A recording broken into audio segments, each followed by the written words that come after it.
देवीपुर नामक गांव में मोहन नाम का एक व्यक्ति अपनी बीवी और बेटे के साथ रहता था।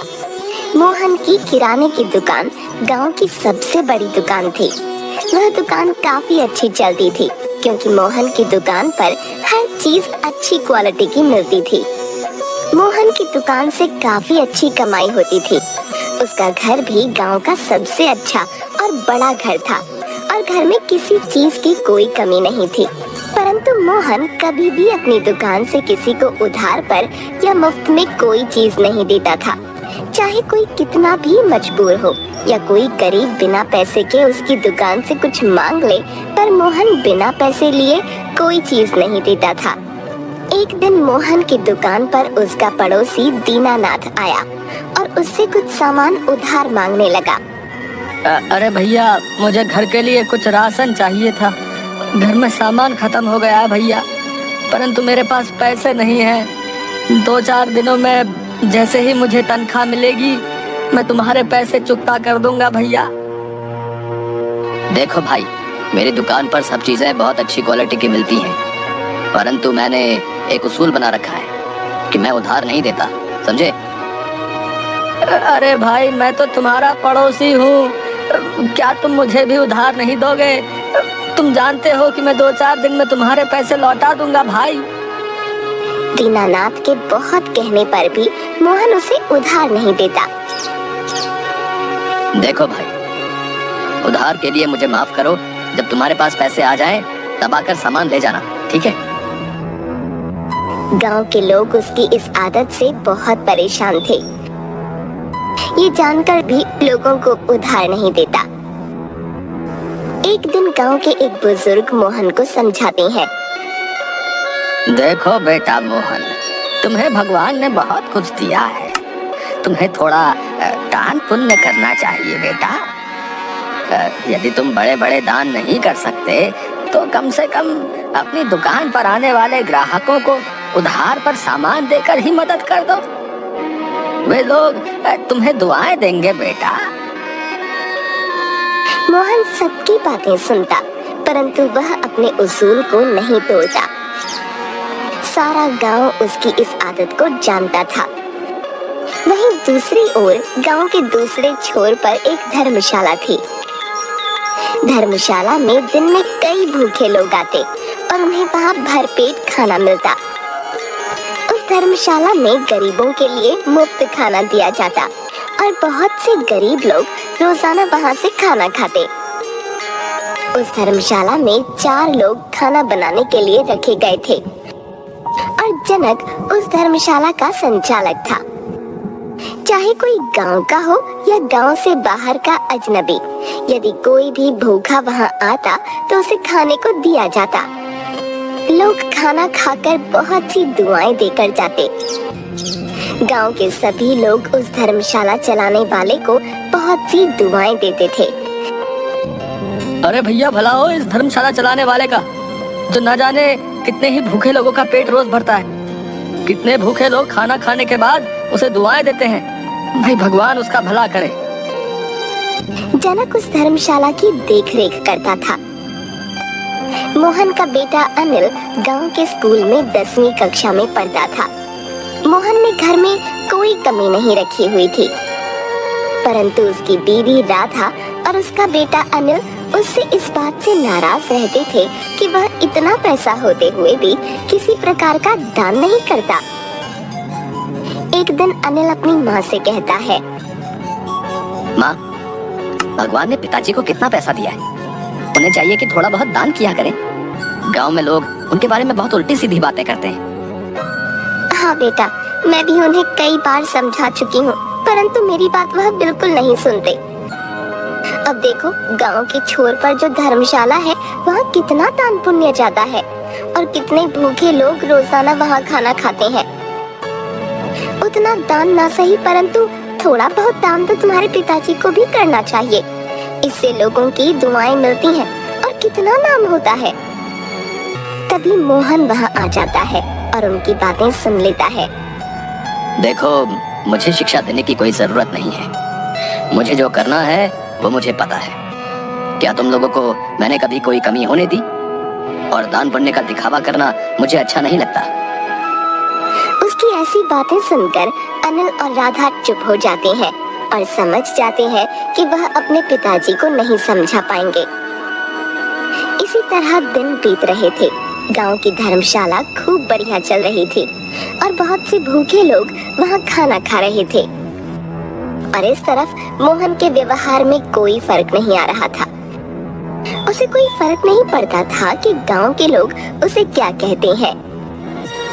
गांव के लोग उसके बारे में तरह तरह की बातें करते थे कि कितना कंजूस है भाई, है भगवान को न मानने वाला आदमी है भैया। हाँ, इसके मन में कोई भी दया भाव नहीं है रे।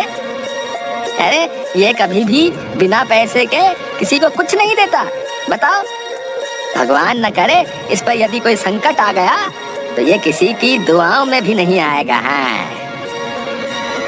एक दिन अचानक मोहन की तबीयत खराब हो जाती है और वह दुकान पर ही बेहोश होकर गिर जाता है। दुकान पर खड़े ग्राहक तुरंत उसे अस्पताल लेकर जाते हैं, जहां डॉक्टर उसे जांच करने के बाद बताता है कि उसे लकवा मार गया है। अब मोहन ना तो बोल सकता था और ना ही चल फिर सकता था। गांव में मोहन के बीमार होने की खबर आग की तरह फैल जाती है। सभी लोग उसके बारे में बातें करने लगते हैं। कुछ लोग कहते हैं, अरे भाई, अगर इसने कुछ दान पुण्य किया होता है तो आज किसी की दुआ भी लग जाती है कि नहीं? परंतु इसने तो कभी किसी की मदद नहीं की भैया, है? और ना ही एक पैसे की चीज किसी को मुफ्त में दी है। अब तो भगवान ही इसका मालिक है भाई। इस तरह गांव में लोग तरह तरह की बातें करते रहते। मोहन के इस तरह बीमार हो जाने के बाद दुकान पर काफी नुकसान होने लगा और गोदाम में पड़ा सामान भी खराब होने की कगार पर आ गया। मोहन कुछ बोल नहीं पा रहा था जिससे कि वह अपने बेटे को कुछ समझा पाता। वह कुछ कहना चाहता था परंतु वह लाचार था। राधा अपने बेटे अनिल से कहती है, बेटा, तुम्हारे पिताजी तो बिस्तर पर पड़ गए हैं। उनका दुकान पर जाना नामुमकिन है।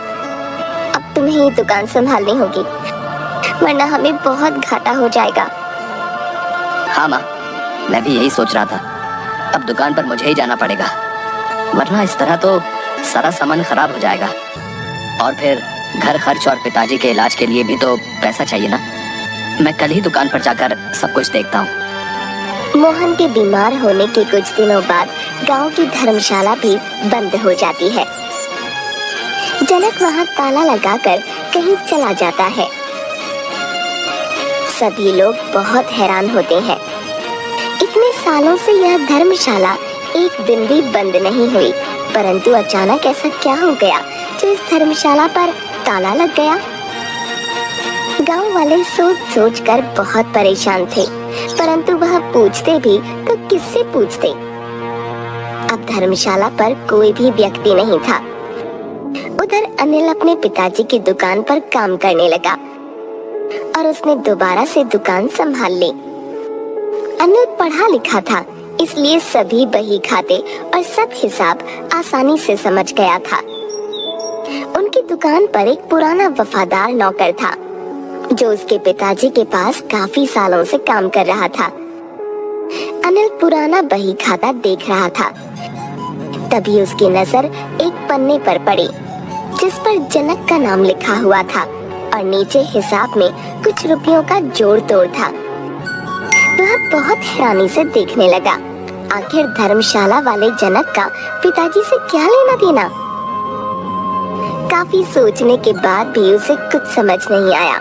आखिरकार उसने उस पुराने वफादार नौकर को बुलाया और उससे पूछा, अब क्या आप जानते हैं कि पिताजी धर्मशाला बनाने वाले जनक को हर महीने इतने पैसे क्यों भेजते थे? नौकर चुपचाप सर झुकाए खड़ा रहा और कुछ नहीं बोला। अनिल के दोबारा जोर देने पर उसने बताया, बेटा, मैं तुम्हारे पिताजी के साथ बहुत सालों से काम कर रहा हूँ। वो एक बहुत ही अच्छे इंसान है। वो काम करने वाले सभी नौकरों को अच्छी खासी तनख्वाह देते थे और जरूरत पड़ने पर मदद भी करते थे। परंतु वो नहीं चाहते थे कि उनकी मदद लोगों के सामने जाहिर हो। तुम्हें जानकर हैरानी होगी कि धर्मशाला में जितने भी लोग खाना खाते थे वो सब भी तुम्हारे पिताजी ही करते थे। गांव वाले न जाने उनके बारे में कितनी बुरी बुरी बातें करते रहे, परंतु उन्होंने कभी भी अपनी इस अच्छाई को लोगों के सामने जाहिर नहीं किया। वो कहते थे कि इंसान अच्छा काम करे परंतु उसका ढिंढोरा ना मचाए। नौकर के मुंह से ये बातें सुनकर अनिल के पैरों तले जमीन खिसक गई। वो मन ही मन बहुत पछताने लगा। उसने अपने पिताजी को कितनी बातें सुनाई थी। वह मन ही मन अपने पिताजी के कामों पर गर्व महसूस करता है और अगले ही दिन से दोबारा से धर्मशाला में गरीबों के लिए खाना शुरू करवा देता है। अनिल जनक को अपने पास बुलवाकर उसे समझाता है। देखो भैया, मेरे पिताजी ये धर्मशाला चलाते थे, परंतु किसी को भी इसकी कोई खबर नहीं थी। उनका नाम कहीं पर भी नहीं आता था। उन्हें ये पसंद नहीं था कि उनके किए गए दान के बारे में कोई जाने। अब वो बहुत बीमार हैं और कुछ कह भी नहीं पा रहे, परंतु मुझे पता चल गया है इस धर्मशाला का सारा खर्च मेरे पिताजी ही उठाते थे। अब मैं दोबारा से इसे शुरू करना चाहता हूँ। पहले की तरह से ही काम शुरू करवा दीजिए और भूखे और जरूरतमंद लोगों के लिए खाना बनवाना शुरू कीजिए। मैं हर महीने पहले की ही तरह पैसे भेज दिया करूंगा, परंतु ध्यान रहे जैसा काम पिताजी करवाते थे वैसा ही होना चाहिए और किसी को इस बात का पता नहीं चलना चाहिए कि काम कौन करवा रहा है। जी, जैसा आप कहें। पहले भी सेठ जी ने मना किया था, इसलिए आज तक ये बात किसी को भी नहीं पता चली।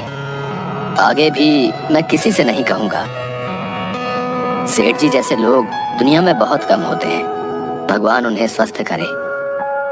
इस तरह कुछ ही दिन बीतते हैं और मोहन की तबीयत ठीक होने लगती है। मोहन के घर वाले बहुत खुश होते हैं। मोहन का डॉक्टर अनिल से कहता है, ये तो एक चमत्कार से कम नहीं है। ऐसे मरीज मैंने ठीक होते नहीं देखे, परंतु तुम्हारे पिताजी इतनी जल्दी ठीक हो गए, ये तो बहुत ही खुशी की बात है। अनिल मन ही मन समझ गया था आखिर नेकी का फल कभी ना कभी तो मिलता ही है। मेरे पिताजी ने न जाने कितने गरीबों और भूखे लोगों को खाना खिलाया, जिनकी दुआएं उन्हें लगी और आज वो बिल्कुल स्वस्थ हो गए। इसके बाद से मोहन और उसके बेटे अनिल के अलावा यह बात कोई नहीं जानता था कि धर्मशाला में खाना कौन भेजता है।